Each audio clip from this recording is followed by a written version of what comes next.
सफल होगी तेरी आराधना। एमडी, मुझे गलत साबित करने के लिए इन दोनों के पास कोई सबूत नहीं है। सबूत है।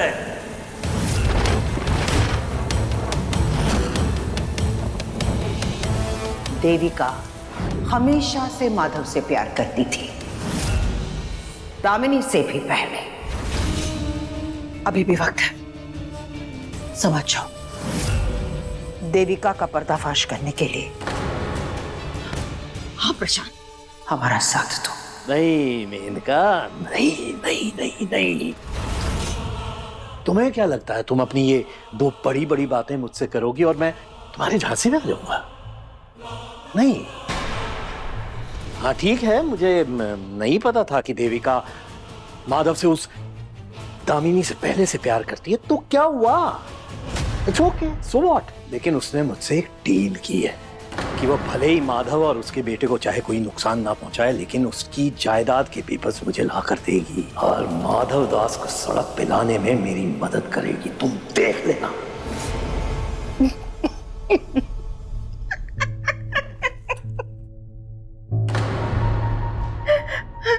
अच्छा, लाइक सीरियसली प्रशांत, देविका माधव से शादी करेगी, शादी के बाद सारी प्रॉपर्टी अपने हाथों से तुम्हारे हाथ में देगी। बुरा लग रहा है तुम्हें देखकर। उसने तुम्हें बेवकूफ बनाया और तुम बेवकूफ बन भी गए। अपने हाथ से अपनी तिजोरी कौन खाली करता है प्रशांत? सोचो प्रशांत, जिस लड़की ने माधव को दिमागी तौर पर बीमार करने के लिए दवाइयां दे रही है ताकि माधव पूरी तरह से उसकी मुट्ठी में आ जाए, तो वो किसी भी इंसान के साथ क्या क्या कर सकती है। प्रशांत, तुम सिर्फ एक कठपुतली हो जिसे वो अपने हाथों से नचा रही है। माधव से उसकी शादी हो जाएगी, माधव की सारी प्रॉपर्टी उसकी हो जाएगी, उसके बाद वो उस घर की मालकिन बन जाएगी, राज करेगी वो उस घर पे और घर वालों पर। प्रॉपर्टी के पेपर्स हाथ में आते ही सबसे पहले वो तुम्हें धोखा देगी और फिर भारद्वाज मैंशन से घर वालों को धक्के मार के बाहर निकाल देगी। उसके बाद हमारा मतलब है कि हमारे बच्चे तुम्हें मिलेंगे सड़क पर, हाथ में कटोरा लेके भीख मांगते हुए। बस करो, देविका ऐसा कुछ नहीं करेगी, मैं उसे ऐसा करने नहीं दूंगा। अच्छा तो ठीक है, पर चलो एक बार अपनी पत्नी के खातिर देविका को फोन करो और उससे कहो कि शादी से पहले प्रॉपर्टी के पेपर्स तुम्हें दे दे। माधव पूरी तरह से देविका के वश में है, इसलिए बड़ी आसानी से वो पेपर साइन कर लेगा। कोशिश तो करो।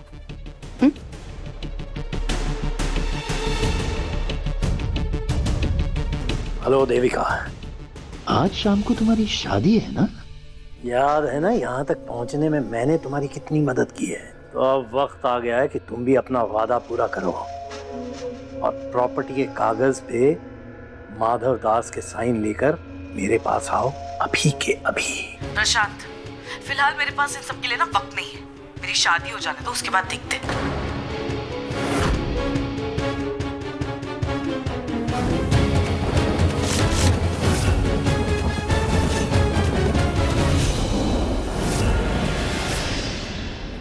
हाँ साहब जी, मेनका मैडम ने मुझे बताया था कि देविका ने उस लाश को बगीचे में छुपाया हुआ है। मुझे मेनका मैडम को पूछना होगा उन्हें कितनी देर है। Number you are trying to connect is not reachable.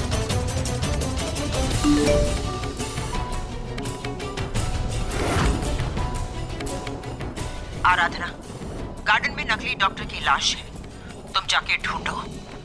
हम बारिश रुकते ही आते हैं। लगता है मेनका मैडम का फोन बंद हो गया।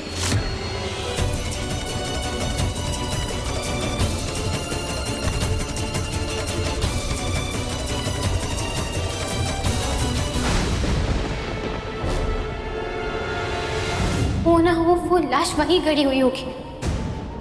मैं मेनका मैडम का और इंतजार नहीं कर सकती।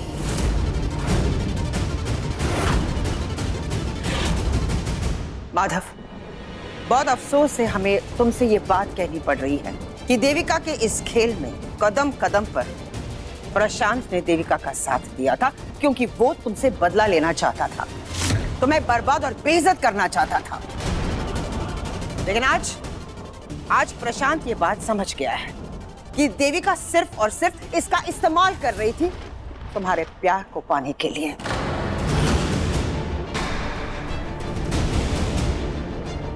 अब वो सुधर चुका है और अपना ये सच सबके सामने कबूल करना चाहता है। एमडी, ऐसा कुछ नहीं हुआ है।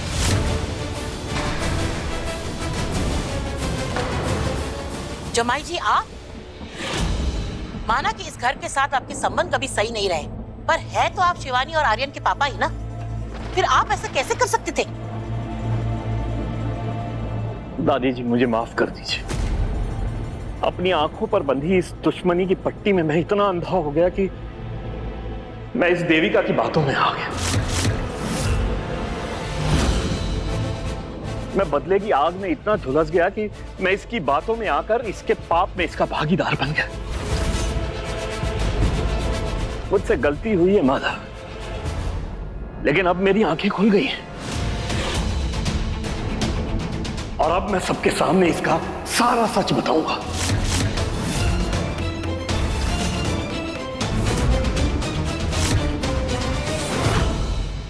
माधव, ये देविका ही थी जो दामिनी बनकर इस घर में आई थी।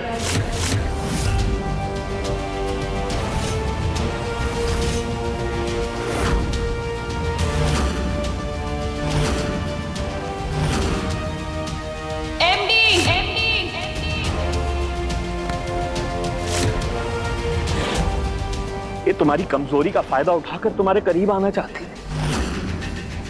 इसने खुद को नुकसान पहुंचाया और उसका सारा इल्जाम इस बेचारी आराधना पर लगाया, ताकि तुम हमेशा के लिए आराधना से दूर हो जाओ। इनफैक्ट इसी ने दामिनी बनकर अपने मरने का नाटक भी किया।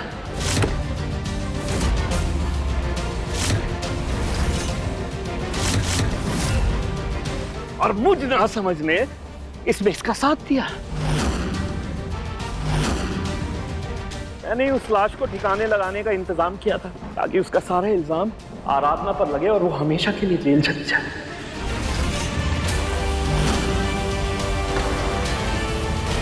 माधव, ये तुम्हारे दुखों का फायदा उठाकर तुम्हारे करीब आ गई, लेकिन सच तो ये है कि इसने आज तक जो भी इल्जाम आराधना पर लगाए वो सब झूठे हैं।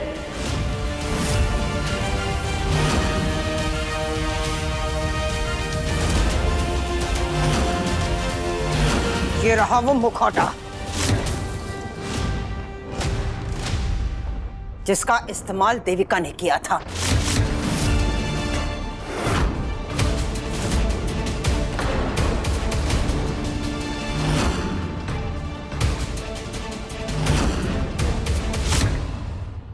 ये मुखौटा बनाने वाले का नंबर हमारे पास है माधव। अगर तुम्हें चाहिए हम वो नंबर तुम्हें दे देंगे। और यह नंबर हमने नहीं ढूंढ निकाला, आराधना ने देविका के कमरे से निकाला था। आज सिर्फ और सिर्फ आराधना की वजह से हम इस सच तक पहुंच पाए।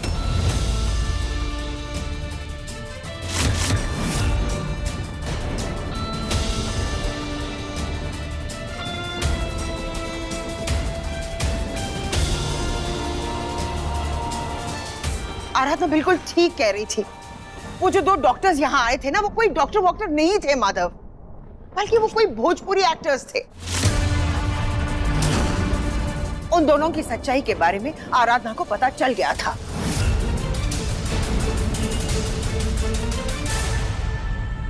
मैं तुम्हारा साथ दे रहा था देविका, लेकिन अब मुझे समझ में आ चुका है कि तुम किसी की सगी नहीं हो। लेकिन मुझे भी अंदाजा नहीं था कि ये इस हद तक पागल हो जाएगी कि किसी की जान तक ले लेगी।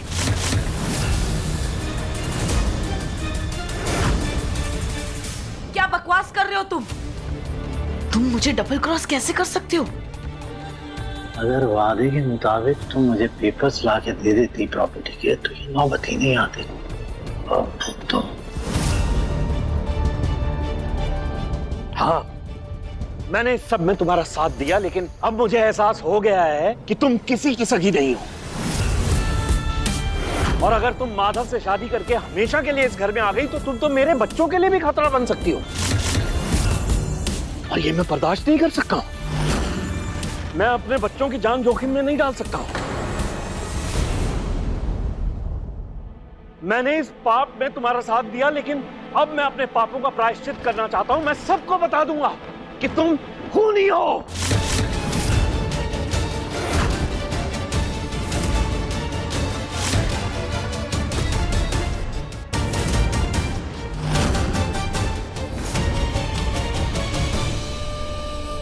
एमडी, ये आदमी झूठ बोल रहा है। ये आपको चोट पहुंचाना चाहता था, विनायक को चोट पहुंचाना चाहता था। आपकी पूरी प्रॉपर्टी ना ये लेना चाहता था, हड़पना चाहता था, और मैंने इसका साथ नहीं दिया ना, तो ये नाम से नाम बोल रहा है मेरे बारे में। मैं आपसे प्यार करती हूँ एमडी, मैं ऐसा क्यों करूंगी? एमडी प्लीज, आपको लगता है मैं किसी का खून कर सकती हूँ? ये सब छोड़िए और हम शादी करते हैं MD, please. I love you MD. MD MD MD, सब झूठ बोल रहे हैं एमडी।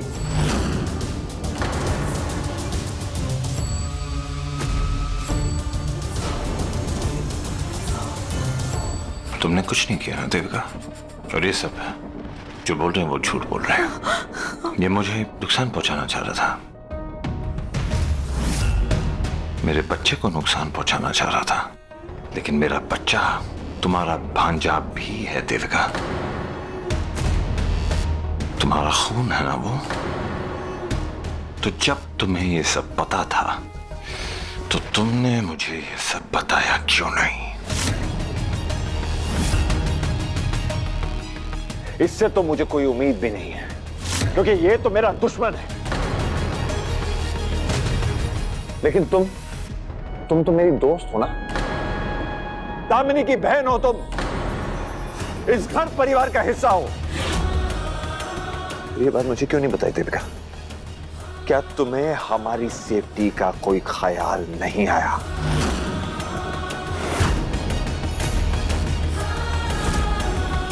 एमडी, मैंने अनजाने में आपसे ये बात छुपाई थी, पर मेरा कोई गलत इरादा कभी नहीं था। मैंने कभी आपको कोई नुकसान नहीं पहुंचाया एमडी, कभी नहीं। और ना ही मैंने किसी को मारा है। ये सारे लोग ना मिलकर मेरे खिलाफ चाल चल रहे हैं। एमडी, आपको ये नहीं पता है, आपकी खुद की बहन है ना, उसने भी कभी आपको भला नहीं चाहा।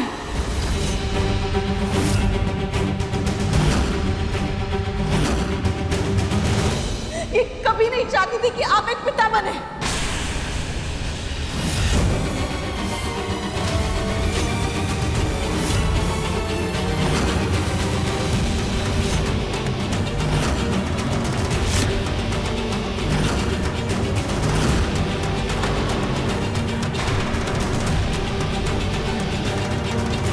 एमडी,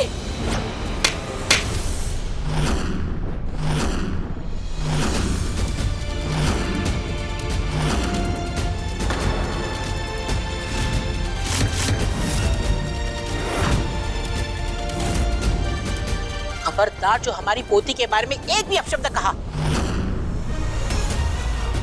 भगवान झूठ न बुलवाए, इतना सब कुछ करने के बावजूद हमारे परिवार में फूट डाल रही हो। हमारे पोते की जिंदगी बर्बाद कर दी, उसकी शादी तोड़वा दी।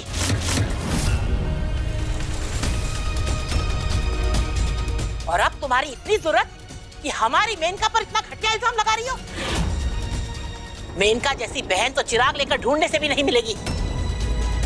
उस मां स्वरूपी बहन को बदनाम कर रही हो तुम।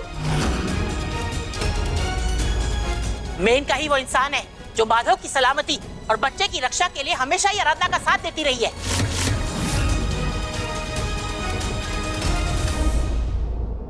माधव, हम इस लड़की के बारे में ज्यादा कुछ नहीं जानते, पर इतना जरूर जानते हैं कि ये लड़की तुम्हारे लिए ठीक नहीं है। इसीलिए हम इस रिश्ते से कभी भी खुश नहीं थे। बस इस रिश्ते को अपनाने का दिखावा कर रहे थे। नहीं दादी, आप गुस्सा मत कीजिए, आप शांत हो जाइए। चलिए आप। सबको सब कुछ दिख रहा था। आराधना चीखती रही, चिल्लाती रही, अपनी बातें बयां करती रही, लेकिन कभी मैंने उसकी बात नहीं मानी। गैरों से क्या शिकायत करनी जब जिसके हवाले अपने 7 जन्म किए उसी ने अपनी पत्नी पर भरोसा नहीं किया।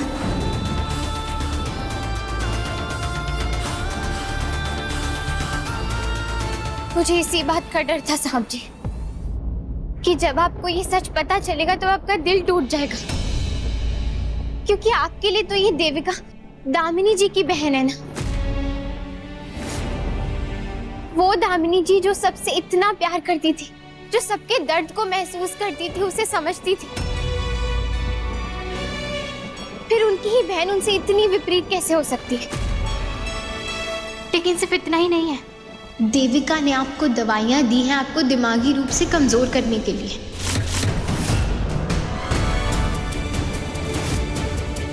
जिसकी वजह से आप अपनी सोचने समझने की शक्ति खो बैठे थे और पूरी तरीके से इस देविका पर निर्भर हो चुके थे।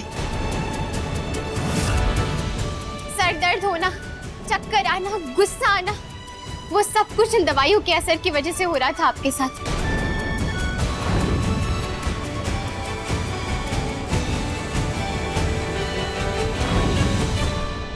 और ये सब इसने सिर्फ आपको अपने वश में करने के लिए किया था।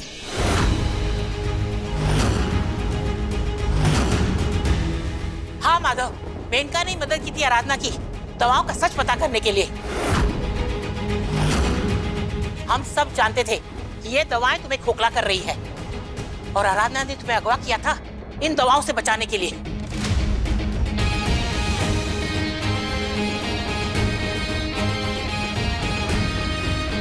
मैं जो भी कर रही हूँ आपकी भलाई के लिए कर रही हूँ, लेकिन मैं आपकी नफरत सह सकती हूँ, पर आपको इस तरह तकलीफ में नहीं देख सकती मैं।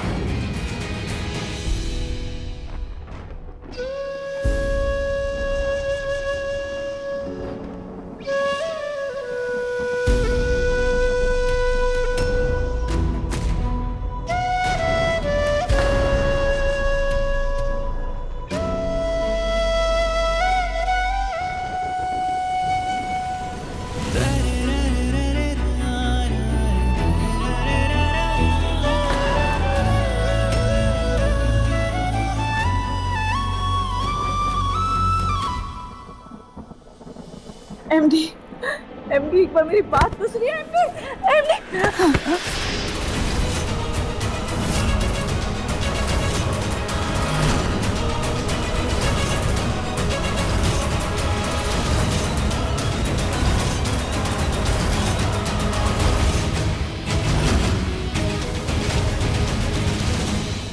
माधव, कॉलेज टाइम से तुम मुझसे प्यार करती हो ना, तो ये है तुम्हारा प्यार? हाँ, ये है तुम्हारी मोहब्बत?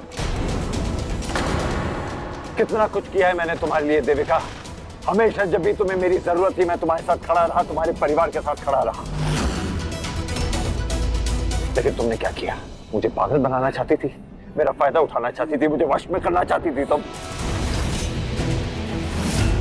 जिससे मोहब्बत करती थी उसे ही चोट पहुंचाना चाहती थी तुम। ये है तुम्हारी प्यार की परिभाषा? लोगों को नुकसान पहुंचाना चाहती हो, उन्हें दर्द देना चाहती हो। गलती हो गई। भैया छोड़ दीजिए भैया। माधव,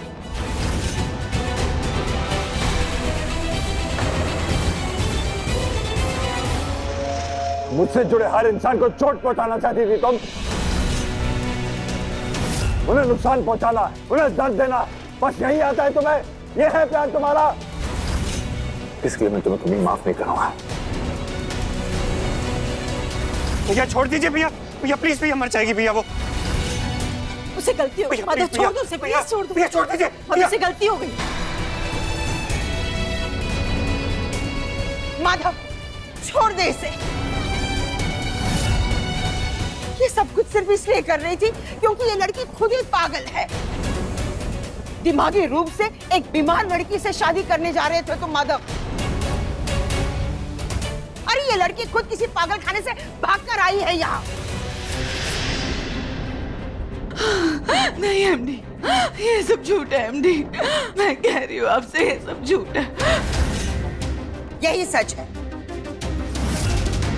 और ये बात इसकी माँ भी जानती है ना?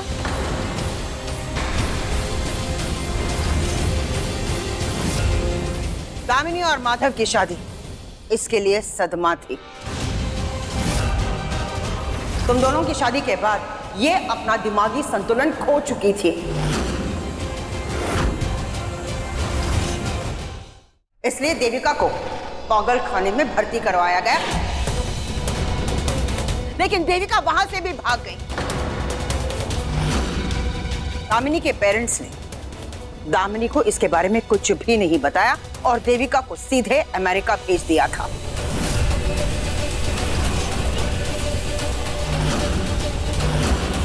और आज इस बात को साबित करने के लिए हमारे पास सबूत और गवाह दोनों हैं। नहीं एमडी। सिस्टर जूली,